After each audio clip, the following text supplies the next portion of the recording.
In that village, water had stopped being a background thing. It wasn't just something that came out of a tap while you thought about other problems. Water had become the problem, the first problem, the one that decided how people worked, when they washed, what they planted, how they argued, and who they quietly blamed. The summer had been dry in a way that felt personal. The hills around the valley looked shaved. The grass turned brittle early, and even the wind carried dust instead of coolness. The river that used to cut through the low fields had shrunk into a narrow thread. Some mornings it looked like someone had drawn it with a tired pencil, so the village leaned harder on its wells. They had a few.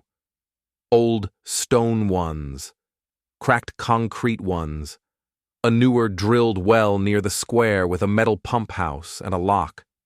People lined up with containers at dawn because dawn was cooler, and cool air made the wait feel less humiliating. They learned the rhythms fast, 2 jerry cans per family, sometimes 3 if the council was feeling generous, or if a family had a sick person, or if someone on the council owed someone a favor. Water trucks came twice a week from the district, sometimes. When the road wasn't torn up, when the driver didn't decide he'd rather be somewhere else. Nobody liked this life, but they adjusted. They always do. And in the middle of all that, there was an old donkey named Miro.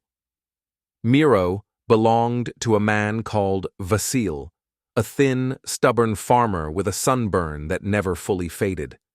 Vasil used the donkey for simple things, hauling sacks of feed, bringing empty barrels to the well, pulling a cart with vegetables to the small market road where passing cars sometimes stopped. Miro wasn't special in a flashy way. He didn't do tricks. He didn't bray on command. He wasn't young either. His coat had gone dull in places, and his back had that gentle dip of age. One ear flopped a little more than the other, like it had given up trying to look alert. But Miro had 2 qualities the village quietly respected. He worked, and he remembered. He remembered roots. He remembered who fed him. He remembered where the ground stayed soft, even when everything else baked hard. So when he began stopping at the wrong well, people noticed. It started small, the way real problems start. One morning, Vasil loaded 2 empty barrels onto the cart, tightened the straps, and clicked his tongue. The routine was simple. Down the lane, past the fig trees, left to the broken fence, and straight to the newer drilled well by the square. Miro walked the first part, like always. Then, near the fig trees, he slowed. Not a tired slow. Not the "my joints hurt" slow. It was more deliberate than that, like he'd hit a line on the ground he didn't want to cross. Vasil gave the reins a gentle tug. Miro kept slowing. Then, without drama, he turned. Right turn, calm and stubborn, pulling the cart away from the square and onto the older track that led toward the far side of the village. Vasil tried to correct him. Miro didn't fight. He simply refused to cooperate. He stood there, weight planted, cart creaking behind him, looking ahead at a dirt path that most people didn't use anymore. Vasil had that look older men get when they're deciding whether to be angry or curious. He chose angry first. He guided the donkey back toward the square, reached the intersection again, and watched Miro drift right once more as if the left route had vanished from the donkey's mind. After a few minutes of stubborn tugging and unhelpful dust, Vasil gave up and followed. Because when you argue with a donkey, you don't win. You either get exhausted or you get smarter. Miro took them past a line of abandoned gardens and toward a low stone well near the edge of the village, half hidden by weeds. It was one of the oldest wells, a place people didn't use now because its water was inconsistent. Some years it tasted metallic.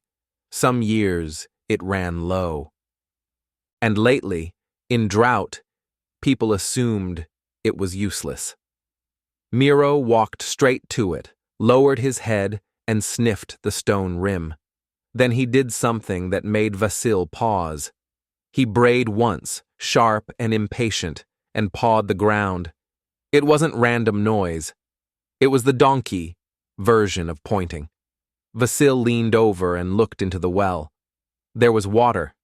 Not a lot, but more than he expected. He dipped a small cup attached to a string, pulled it up, and smelled it. Clean. He tasted it with a cautious face of someone who has lived long enough to be suspicious of good news. It tasted like normal water, not stale, not salty, not bitter. Vasil stared at the cup, then at Miro. The donkey watched him like, finally. Vasil filled one barrel from the old well, slowly, listening for that dreaded hollow gulping sound that means the water is about to quit. It didn't quit. It held steady. He filled the second barrel halfway, just to be safe, then turned the cart back toward home. By the time he reached the square, the line at the new well was already long. People were waiting with containers, shifting from foot to foot, complaining quietly. Someone saw Vasil's barrels. Someone asked where he got water. Vasil didn't answer at first, not out of secrecy, out of disbelief. Then he pointed toward the far track and said the words that made people squint. The old well has water. For a village that measures days in containers, those words are not casual. By noon, half the village had walked out to see the well. By evening, the well was surrounded by containers, buckets, ropes, and skeptical faces. People tested the water, sniffed it, argued about whether it was safe and whether Vasil was exaggerating, and whether the donkey had gone strange in the head. But the water was there. And here's what made it feel truly wrong. The old well shouldn't have been that full. The same drought that had reduced the river and stressed every pump should have stressed that well too. People remembered it drying out in easier summers than this one. So how was it suddenly producing? The next morning, the council sent someone to check. The council was not a formal, elegant thing. It was 3 men and 2 women who had inherited responsibility because nobody else wanted it. They managed ration schedules, handled complaints, and tried to keep the district officials from ignoring them completely. One of them, a woman named Lika, walked to the old well with a notebook and a grim expression. She wrote down what she saw: water level, flow rate, usage. She also wrote down the detail that kept bothering her. The water level seemed to replenish faster than it should.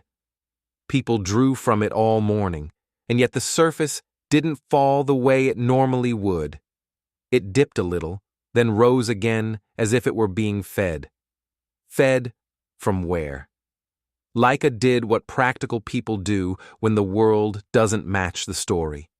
She went looking for the pipe. The village's newer well had pipes. That was obvious. It was drilled, engineered, and connected to a pump house with an electrical line. The old well was stone and rope, no fancy system, unless someone had added one.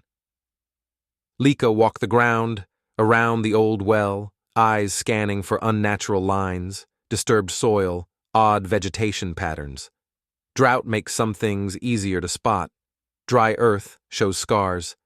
She found nothing at first.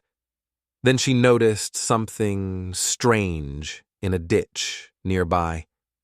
A patch of weeds looked greener than it should. a thin strip of life cutting across dead ground like someone had painted it. That's water behavior. You learn it in drought. She followed the strip. It led behind a row of abandoned gardens, toward a cluster of buildings nobody talked about much anymore. An old storage area, a few locked sheds, and a long stone wall that belonged to a former bottling plant. The plant had shut down years ago. Bad management, rising costs, the usual story. Or that's what people said. Lika stepped closer and heard something faint. A humming. Not the damn hum of farm machinery. A nearer hum, intermittent, like an electric motor working when it wasn't supposed to. She stopped and listened. The hum faded, then returned. Somebody was running a pump. She looked along a wall and found a small access door half hidden by vines. The lock was newer than the door. Not shiny new, but newer than everything else around it. Lika didn't have the key, so she did the other thing practical people do. She followed the sound again and mapped where it seemed loudest, and she noticed a second pattern. The green strip of weeds didn't just lead to the wall, it branched. One branch went toward the old well. Another went toward the newer, drilled well by the square, the one the council locked and rationed. Now the story started to reassemble itself in a new shape. What if water was being moved between wells? What if someone had found a way to divert it? And if someone had been diverting it, the next question was automatic. Why? The obvious answer was theft, but theft of water is a special kind of theft. It doesn't look like stealing a bag of rice. It looks like changing who gets to live comfortably. That afternoon, Lika went to Vasil. Not to ask about the donkey, about the path. She wanted to know exactly where Miro had turned, exactly when, exactly how he behaved. Vasil described it the way you describe a stubborn fact. The donkey slowed at the fig trees. He refused left. He insisted right. He went straight to the old well like it was a destination, not a coincidence. Lika listened and felt a small chill. Animals don't know politics. They know smell, sound, ground vibration, routine. If Miro had changed route, something on that route had changed first. That night, the council met in the small office near the square. The room smelled like old paper and sun-heated concrete. They argued softly, because arguing loudly wastes energy and makes you look stupid if you're wrong. One councilman said it was just a lucky pocket of groundwater. Nature had moods. Lika shook her head. Nature doesn't refill a stone well that quickly while every other source weakens. Another councilwoman pointed out something that everyone hated admitting. People had been complaining that the newer well's output had dropped lately. Not drastically, but enough to shorten pumping windows. Enough to make the ration line longer. They had blamed the drought. But what if it wasn't only the drought? What if someone was siphoning off part of the supply? They needed proof. So they did the simplest thing. They watched. Two men from the council stayed up near the old storage wall in the dark, hidden behind a pile of broken concrete. They listened for the hum. They waded through mosquitoes and cold night air that smelled like dust. Around midnight, the hum returned. A motor started up behind the wall. Then, faintly, the sound of water moving through a pipe. A subtle, continuous rush. One of the men held a flashlight, but didn't use it. Light announces you. Light tells the thief you're there. Instead, they followed the sound. They found a patch of earth where the weeds were greenest and the ground looked recently disturbed. They pushed aside brush and discovered a narrow pipe, half buried, running along the ditch line. Not old and cracked. New enough. They followed the pipe to where it disappeared under the wall. They marked the spot, then walked away and left it untouched, because the goal wasn't to break the system in the night. The goal was to reveal it in daylight, when it could not be denied. At dawn, the council brought the district inspector. District inspectors are not popular in villages like this. They show up late, they speak in tired slogans, and they have a talent for treating other people's problems like paperwork. This inspector, however, was different. He was younger, which sometimes means less practiced laziness. He wore boots with too much mud and asked questions without pretending he already knew the answers. They walked him to the ditch line, showed him the pipe, and then showed him the old well. The inspector looked into the well, then at the pipe, then back at the well, like his brain was reordering itself. He asked for the pump house records at the newer well. The council had them. They'd been logging pump times and output because they didn't trust memory anymore. The inspector compared the logs to the observed water levels and frowned. The output drop at the new well was real, and it didn't match the drought pattern perfectly. It was too consistent, too neat. Someone had been drawing a steady amount at steady times. A thief who plans. A thief who knows enough to avoid causing an obvious collapse. Then they walked to the storage wall door. The lock resisted for a moment, then surrendered to bolt cutters with a crisp snap. Inside was air that smelled damp, cool, and wrong for a drought. The room was larger than expected, with old bottling equipment under plastic sheets. The sheets had dust. The machines had rust. It looked dead, the way abandoned buildings are supposed to look. Then, the inspector walked deeper and found what made the scene change. A newer pump unit, clean wiring, fresh hose connections, a power line spliced into the wall, and the pipe. The pipe ran from the newer well's direction, through a valve system, and out toward two places, the old well and a holding tank hidden behind stacked pallets. The tank was the real insult, because it meant the theft wasn't just about keeping the old well alive. It was about collecting water for private use. The inspector climbed onto the pallets and looked down into the tank. It held a lot. Not a little backyard theft. Not a desperate bucket. A serious volume. Enough to supply a farm operation. Enough to water orchards. Enough to run a small bottling hustle on the side, if someone wanted. The inspector asked who owned the building. The answer was uncomfortable. Technically, it belonged to a local businessman named Saba, who lived mostly in the district capital now. People described him the way villages describe men like him: polite in public, generous at festivals, difficult when you needed something serious.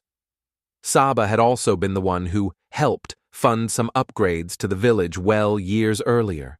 A donation, a gesture, something people had thanked him for.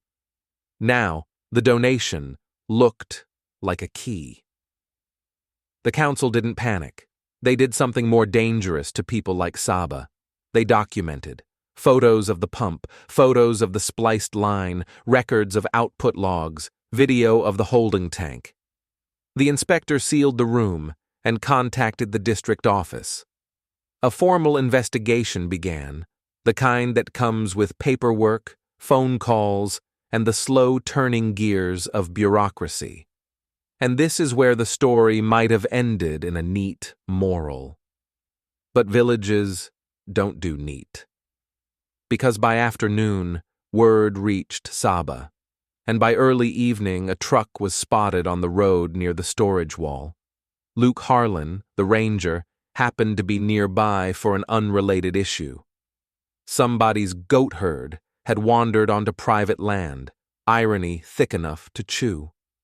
He saw the truck and recognized a pattern. Not the specific truck, the behavior. A man arriving fast, looking around, trying to fix something quietly before night made him invisible. Luke called the council. The council arrived with the inspector and 2 police officers from the district, men who looked tired and irritated that water theft had become their problem. They reached the wall in time to see the access door half open. Inside, someone had already started disconnecting hoses. Panic makes people sloppy. Sloppiness is how you catch them. The police pushed in, lights sweeping, boots loud on concrete. The inspector pointed at the new pump unit and the spliced line as if the building itself had confessed. A worker stood there with wet hands and a guilty posture. He wasn't Saba. He was hired muscle, the kind of person who can be paid to do something wrong and then be left to carry the blame. The worker claimed he didn't know much. He was told to move water. He was told it was a temporary arrangement. He was told the village wouldn't notice.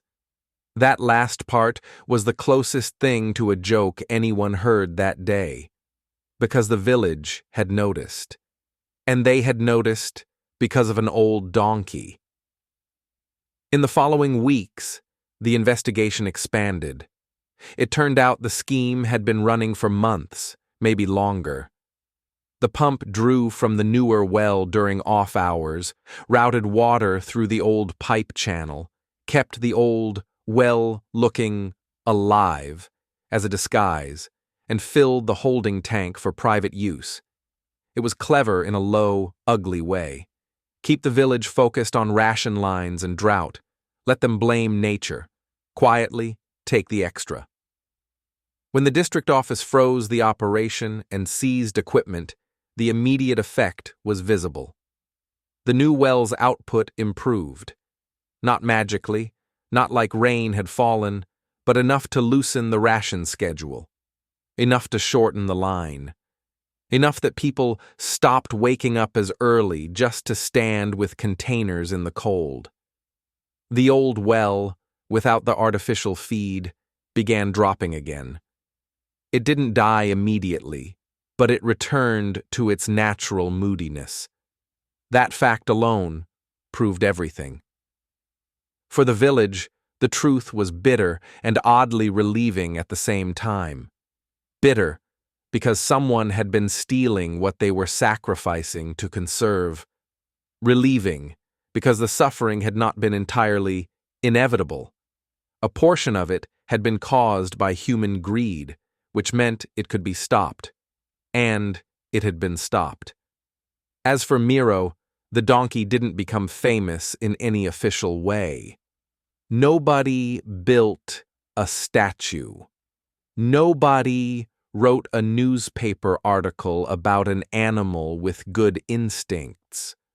Life moved on. But villagers did something in their own language. They respected him. People started greeting the donkey on the road. Children brought him apple peels. Someone fixed a loose board in Vasil's cart, not because they owed Vasil anything, but because they felt like they owed the donkey. Vasil himself changed, too. He had always treated Miro like a tool with a heartbeat, useful, dependable, replaceable in theory. After the well incident, he looked at the donkey with a new kind of quiet attention, as if he had realized something simple and unsettling. The donkey had noticed the wrongness before the humans did. Not because it was smarter in the way humans measure smart, because it lived in the world with its senses turned on, because it smelled moisture in soil, because it heard a motor hum behind a wall, because it felt a vibration in a road that used to be ordinary. One evening near the end of summer, when the heat finally broke and the wind smelled faintly of distant rain, Vasil led Miro along the same path by the fig trees. The donkey slowed near the intersection where it had first turned. Vasil waited. For a moment, the donkey looked right, toward the old well. Then it looked left, toward the square. It chose left. The ordinary route. Vasil exhaled without realizing he'd been holding his breath. Not because the donkey had behaved, because the world, for the first time in months, felt slightly less wrong. And down in the valley, water once again became what it should be. Not a secret, not a weapon, not a theft, just water. The kind you carry without resentment, the kind you pour without counting every drop, the kind you almost forget about. Almost. Because the village had learned a lesson it wouldn't fully unlearn. Sometimes drought is nature, and sometimes drought is somebody's pump humming behind a wall while everyone else stands in line. This time, an old donkey stopped at the wrong well. And the village finally looked in the right direction.